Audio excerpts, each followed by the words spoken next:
Hey everybody out there, it's Pastor John with your Midweek Reflection. This week we are getting into our fourth command in our series on the 10 Commandments. And that fourth command is remember the Sabbath day, keep it holy.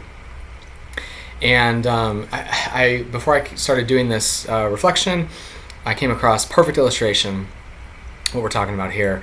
Of course, you know, if you've been on the news or social media, it's all filled with president and Ukraine and whistleblower and all this stuff this week. And there was someone who posted on Twitter, I can't believe the House Democrats are going on recess this week. And someone else commented, you realize this week includes Rosh Hashanah and Yom Kippur, which are two of the big holidays in the Jewish calendar.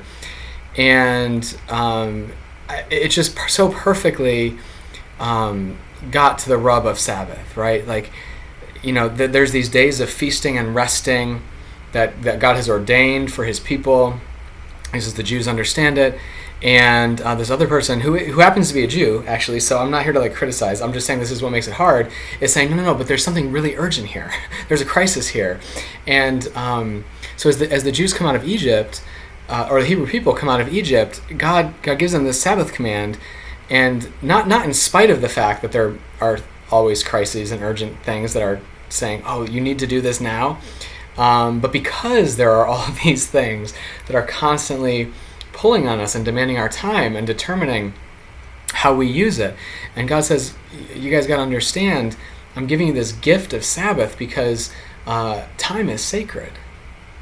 Time is a gift. Time is your life, right? And so he gives us this reminder weekly of saying, okay, where does this gift of time come from? It comes from the Lord. And the more I study, the more I realize that Sabbath is not just about one day, it's actually about our whole lives, because part of the purpose of Sabbath is to remember that all time is from God, that God determines the rhythms, needs to determine the rhythms of our lives, and even our work, right? So Sabbath, we have to ask the question, what am I doing with my time? What am I doing with my work? Am I doing good, liberating, creative work that's contributing to other people and loving my neighbor and that kind of thing? Or am I just throwing my time away? And so the Sabbath is about our whole lives. And I think it's a real challenge for us, just like it always was for the Hebrew people and for Jews, because there's always things in this world that are going to lay claim to our time and say, this is important. This is important. You got to do this.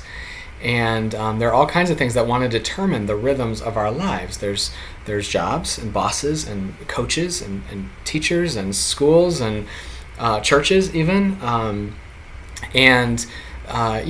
even talked to retirees who have thought, okay, I'm going to retire and I'm going to have 50 hours a week. I work 50 hours a week. I'm going to have 50 hours a week free to do what I want. And then they retire and they're like, how did I ever work, right? I have all these things that are filling my time. And this is just how, probably because of the anxiety in our hearts or the fear in our hearts or whatever else, that we always feel like, okay, there's these voices that are demanding my time and I have to give it to them. And God says, no, look. Time is from me. Time is sacred. Time is holy. Let me determine the rhythms of your time. Because here's the reality, friends. Our schedules reveal our gods. Our schedules reveal our gods. Remember back in the first commandment, Yahweh said, you shall have no other gods before me.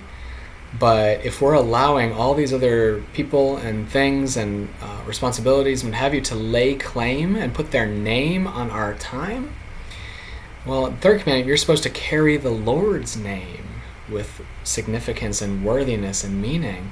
And if we're letting other people write their name all over our schedules, then we have to ask, who's my God? Who am I serving here? Who am I bowing down to? Who's determining the rhythms of my life? And so I have a lot of work to do on this, friends, and I think we do as a church and we do personally. I think the Sabbath command is this radically liberating command that says, stop, letting yourself be yanked into all these other things by all these other people and forces in this world. And no, let the God who loves you re-rhythm your life. Right? This is what Jesus is saying. Come to me, all who are weary and heavy laden, I will give you rest. My yoke is easy, my burden is light. This is what Jesus is saying. Let me re-rhythm your life, your time, because it's a gift. Use it for something worthy.